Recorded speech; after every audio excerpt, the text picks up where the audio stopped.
Somente em Deus, ó minha alma, espera silenciosa, porque dele vem a minha esperança.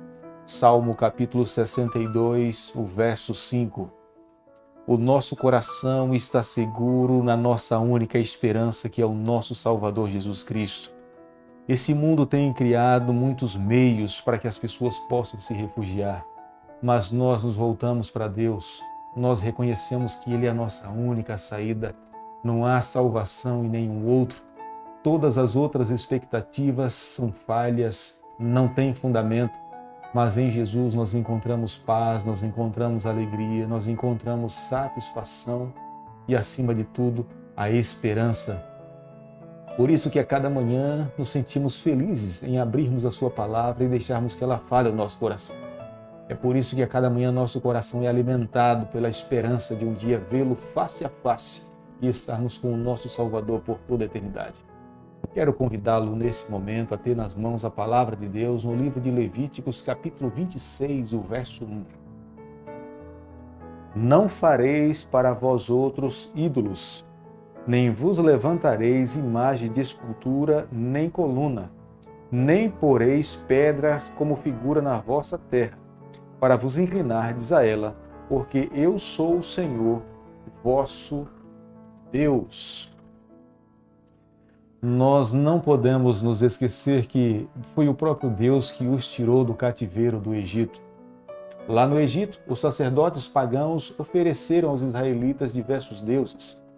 Os israelitas aceitaram, acataram essa ideia, e quando então saíram do Egito e foram levados para uma terra que mana leite e mel, muitos ensinamentos que eles aprenderam que não eram verdadeiros lá no Egito, eles trouxeram nas suas bagagens, e aqui na terra de Canaã, eles começaram a colocar em prática muitos dos conhecimentos que aborreciam o próprio Deus, que eram aversivos à pessoa do Senhor.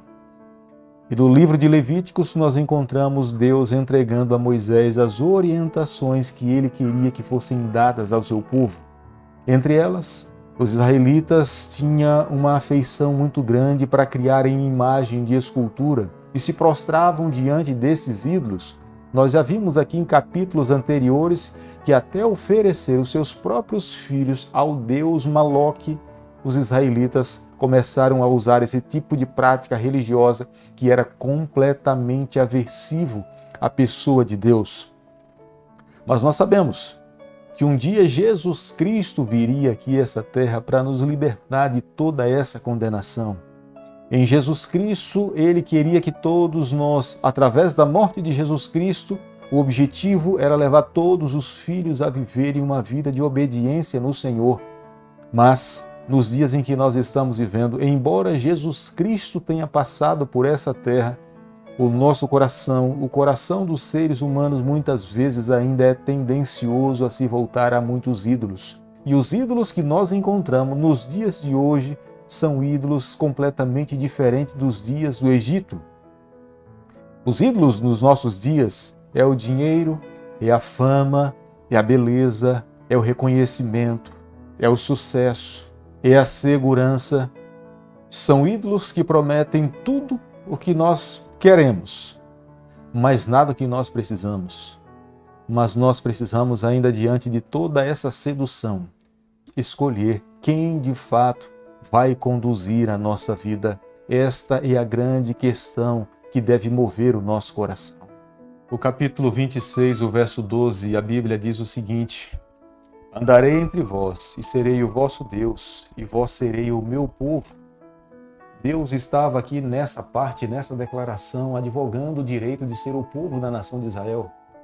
Deus não suportaria entre o seu povo alguém que colocasse alguma representação de algum outro Deus, de alguma imagem trazida do Egito ou copiada das outras nações que estavam ao redor da nação de Israel como representação ou como sendo a sua própria divindade.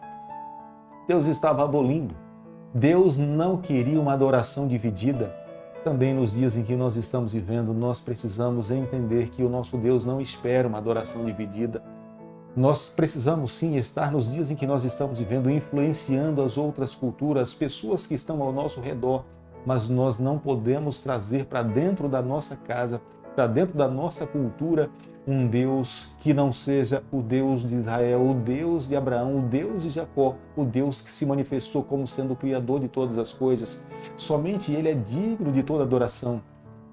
Quando nós olhamos detalhadamente, com muito amor para a palavra de Deus, nós vemos que a grande questão do grande conflito, a problemática do grande conflito, se dá com respeito à adoração. Lúcifer queria ser adorado como sendo o próprio Deus, e Deus sabia que uma criatura como era Lúcifer, que foi criado por ele, não poderia receber da adoração, e é a razão pela qual Deus lança por terra Lúcifer. Meus amigos, como é imprescindível na vida cristã ser um adorador, reconhecer quem é soberano, quem realmente é o único digno que deve ser adorado, a maneira como nós nos voltamos para esse Deus Todo-Poderoso, isso faz toda a diferença na vida de um adorador. Levíticos capítulo 26, o verso 13, Deus traz a lembrança da nação de Israel, que foi Ele mesmo com mão poderosa que os tirou do cativeiro do Egito. Enquanto eles estavam no Egito como escravos, eles eram maltratados, carregavam sobre os seus ombros jugos do peso para construir pirâmides e outras obras que Faraó queria que eles fizessem. Por isso que eles andavam encurvados de tanto peso que levavam sobre os seus ombros. Mas com mão poderosa e milagrosa, Deus os libertou do cativeiro do Egito. Hoje a nação de Israel tinha liberdade para poder andar de cabeça erguida, porque, olhando para trás, eles sabiam perfeitamente que foi o grande Deus, o Deus de Abraão, o Deus de Jacó, que os tirou de lá e os trouxe para uma terra que mana leite e mel. Eles deveriam atentar para alguns detalhes.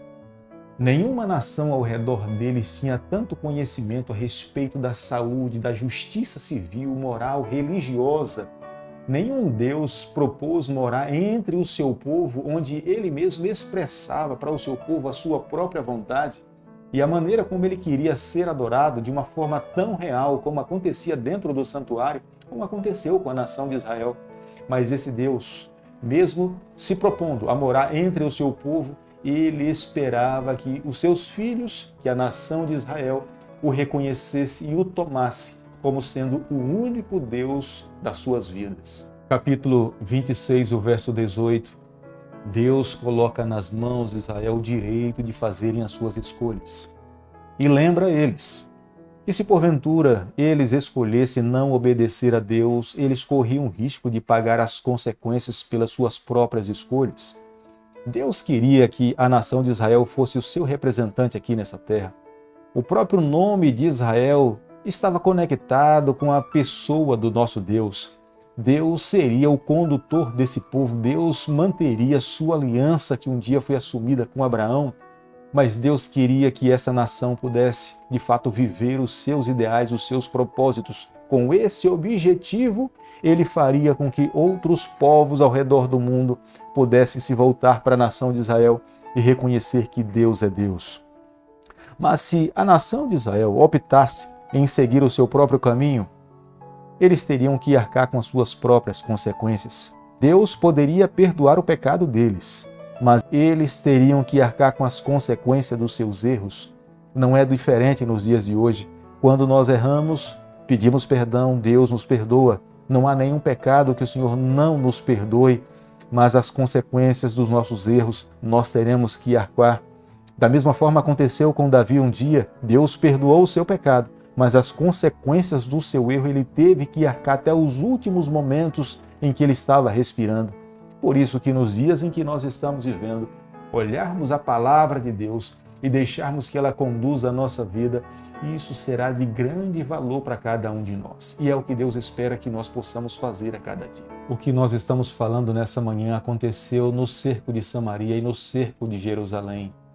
Flávio Joséfo, um historiador contemporâneo, ele fala que um soldado descobriu uma mulher chamada Maria comendo o seu filho assado porque já não tinha mais nada para comer.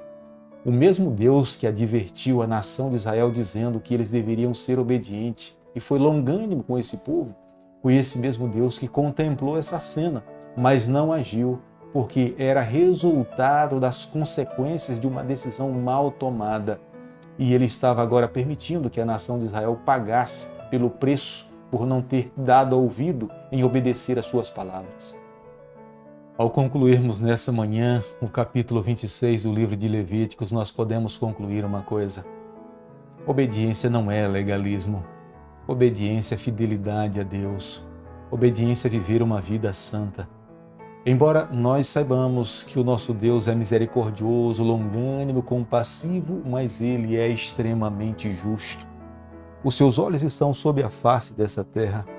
Deus espera que aqueles que têm a palavra de Deus nas mãos e aqueles que não têm, terão a sua oportunidade de entender que Ele é Deus. Porque quando um dia Ele voltar aqui a essa terra para buscar os seus filhos, os escolhidos, Ele na verdade irá trazer justiça a todas as pessoas que se encontram aqui. É como um pai que tem um filho que tem uma índole ruim. Esse pai, ele espera que esse filho um dia possa se arrepender e ser um filho que agrade o coração do seu pai, que seja obediente ao seu pai. Não é diferente com o nosso Deus. Ele mesmo olhando para essa terra, vendo alguns filhos que não lhe obedecem, que têm uma índole ruim, mas o desejo de Deus é que esses filhos se arrependam, confessem os seus erros e vivam uma vida de obediência ao Senhor. Por isso que nessa manhã, o meu convite a você é que cada um de nós possamos, nessa trajetória que o Senhor permite que nós façamos nessa terra, que nós possamos viver uma vida de fidelidade a Deus, uma vida de amor ao Senhor, construir a cada dia um relacionamento de amor com esse Deus e entregarmos o nosso coração nas suas mãos e permitirmos que a sua palavra conduza a nossa vida. Vivendo dessa forma, nós seremos abençoados e agraciados pelo céu. Querido Pai, nas tuas mãos, nessa manhã, nós nos colocamos, confessamos as nossas faltas, abrimos o nosso coração, nós permitimos que o Senhor conduza a nossa vida, é o nosso desejo, é a nossa oração e nós fazemos em nome de Jesus. Que o Senhor te abençoe e te guarde, que Ele faça resplandecer o seu rosto sobre você, que Ele tenha misericórdia de você, que sobre você, nessa manhã, Ele levante o seu rosto e conceda a sua paz em nome de Jesus.